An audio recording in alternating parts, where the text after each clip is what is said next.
Hello everyone and welcome to my channel. Tonight we are playing Do Not Take This Cat Home. And the goal is to not take this cat home. Will we? Will we not? I don't know. Let's get into it. You're not having a great day, as usual. Ooh. Oh, great. It's the first time in a while that you felt like going out. But in the middle of your walk it starts to rain.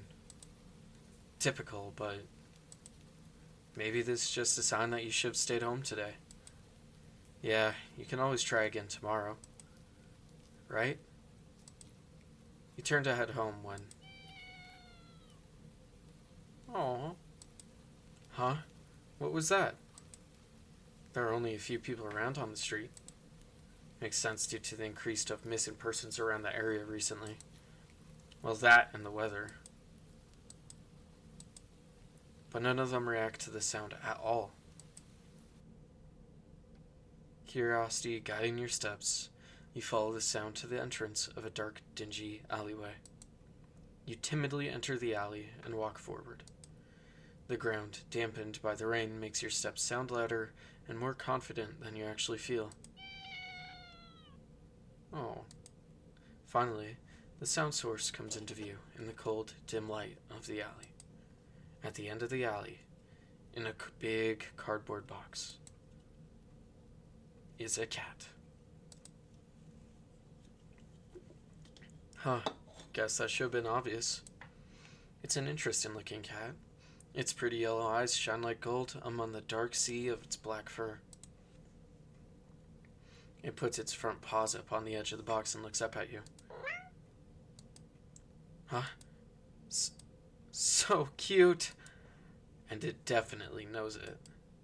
You've never had much of an opinion one way or another about cats before. But if they're all like this one, it's a shock they haven't already found a way to rule the world. You don't think you'd mind bowing down to a feline overlord. You look around the alley with a small frown.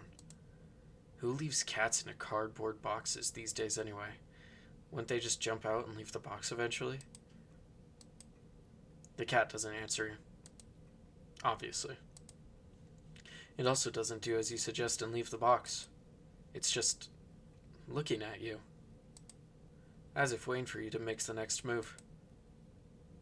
Take the cat home, or do not take the cat home. I don't know about you, but I don't listen to rules, and I love cats. We're taking it home. You know what? You reach into the box and pick the cat up, holding it out in front of you. Why not? It's so cute. You're all alone, and well, I'm kind of in the same boat myself, so you bring the cat close. You didn't realize it was shivering until just then, but it slowly breathes easier as it presses into your chest. Why not stick together, right? At least for a little while. Oh my gosh.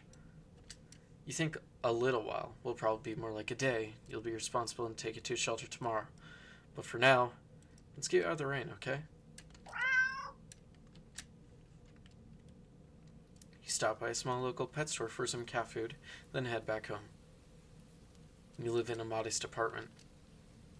1 bedroom, 1 bathroom. One you live alone in. So it feels weird having another living being inside it after so long, even if it is just a cat.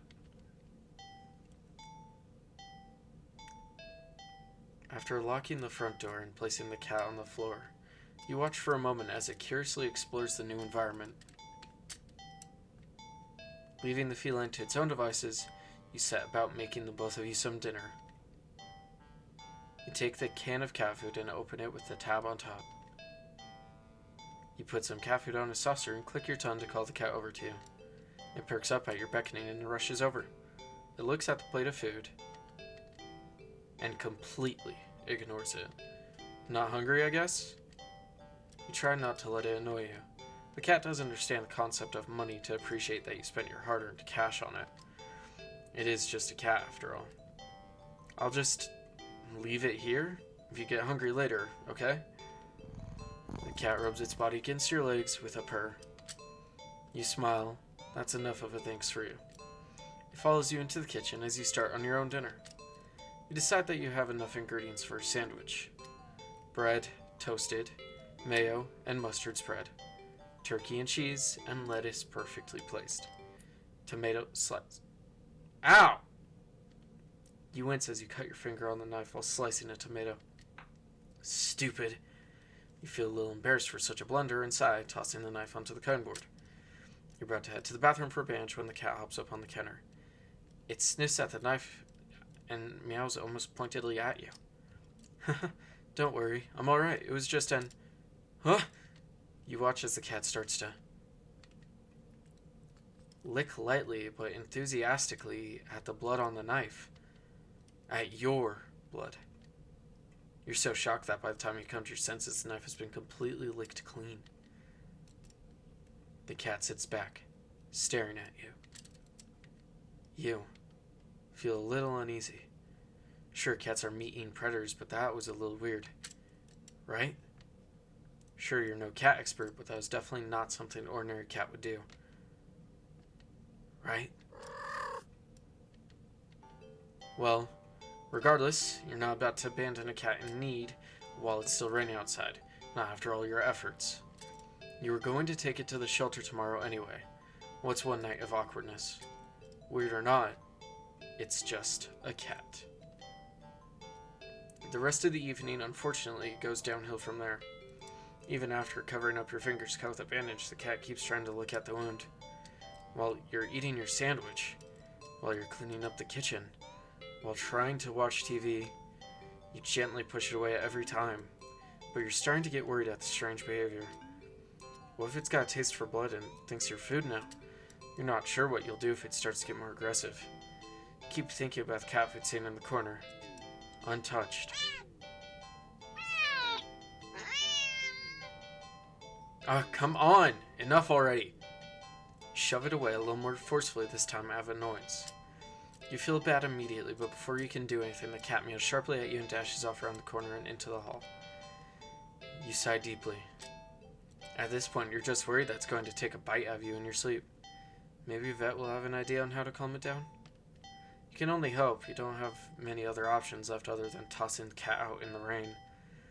After finding the number of a local vet, pick you up your...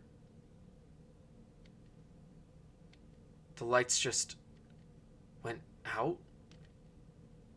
Great. Just great. Rain must have knocked out the power. Checked your cell phone, only to find that it's out of batteries. You must have forgotten to charge it before leaving out earlier. The outing had been so spur of the moment that I had no doubt messed up your usual routine. You grab a flashlight and turn it on. It's quiet. It's too quiet. Did the rain stop? But then, why did the power go out? You look outside. The sky is pitch black. What time is it? You turn to check the clock. The cat sits on top of your digital clock, staring at you. Thinking now you realize the clock shouldn't be working at all with the power outage. But the numbers are lit up. It's saying help and kill. 666, 180. And yeah, help and kill. And completely going haywire. The cat stares at you. It's completely still. You'd think it was a statue if you didn't know any better. It's not giving off any indication that it's alive. It's not blinking. It's not even breathing, but its eyes. This isn't normal. You're afraid. You want to run, but you're afraid of letting the cat out of your sight. You consider tossing the cat out after all. But as soon as the thought enters your head, you feel a sharp urge to vomit.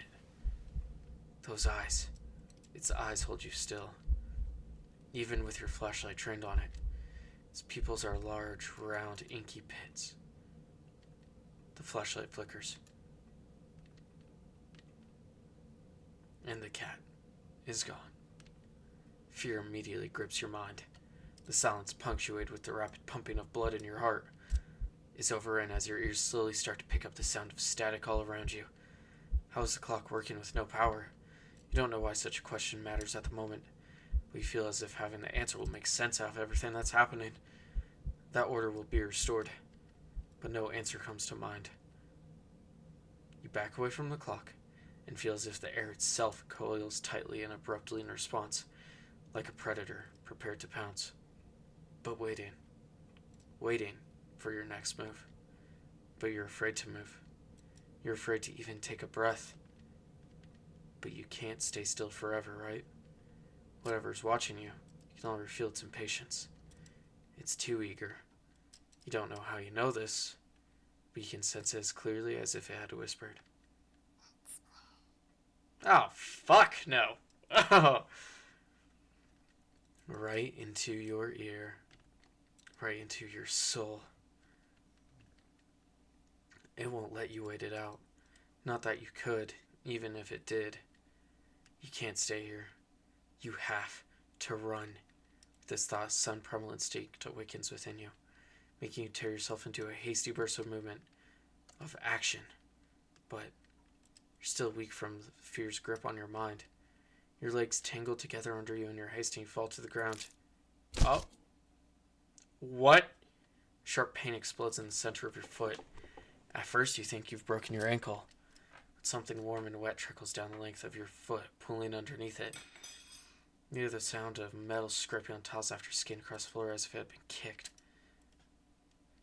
Winded from your fall, you look up in daze to see the object glinting a strange light coming in from outside. The light pouring in from your now open front door. Thoughts of how, when, who, what, in regards to your inexplicably open door screech to a halt, as your brain finally identifies the metallic object you've been staring at. Huh. It's your kitchen knife, and still tinted red from your earlier blunder. But that's not right. Wasn't it completely licked clean by the... You gulp dreadily at the pain in your foot. You barely have time to wonder how the knife ended up on your living room floor to be stepped on, instead of resting on your cutting board in the kitchen where you left it. When you spy something in the darkness just beyond the knife, it spies right back at you. A pair of glowing golden eyes come forward as the cat emerges from the shadows into the light from your doorway. Pads lightly over to the knife as if skipping in delight, and bends down to lap at the blood dripping from the blade. Ah. Senses slowly begin to overwhelm you. Chill the air as it starts to suffocate you under its weight. Sound of your shaky breaths, discordant against the stack, now piercing against your skull. The dryness on your tongue spreading to your throat. The incomprehensible sight of the stray you've taken in, licking away at your kitchen knife, once again completely clean. The scent of blood from the fresh wound on your foot. Blood? Golden eyes slide up to you as if in response to your sudden realization. Blood. You're hurt. Your foot is bleeding. You're bleeding. You're bleeding. The cat barely moves, shoulders twitching as if it just considering the act of pouncing forward. But you're already on your feet and out the door. You run, or rather limp, down the empty street. The sky is black and bleeding red, but there's a strange light emitting from nowhere that casts everything else in white. The houses, the trees, the road, even you. Everything, except your blood. You can just barely glimpse the blade imprints your injured foot leaves in your wake with every impact it makes with the ground. It hurts. It hurts. But you can't stop. You don't stop. Not when the shadows grow around you. Not when you feel the gaze of eyes all over you. Not when the road ahead of you is darkened by a long shadow of something behind you. Even then, you don't stop running because... if that's the cat right there ahead of you, then... what in the world is behind you?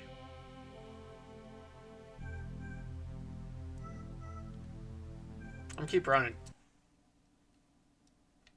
Huh. Interesting. How very, very interesting. And in 0, it begins. Okay. Do not take a cat home. With a sigh, you take a decisive step back. As cute as the cat is, you really can't afford to be taking in a pet on a whim. Rent's coming up soon, and your job doesn't exactly leave you rolling in dough. You give the cat a sad nod. Sorry, good luck out here, okay? You turn around and leave the cat in the alley behind. Rain's picking up. I feel bad. Time to head home. Ending. Not a fool.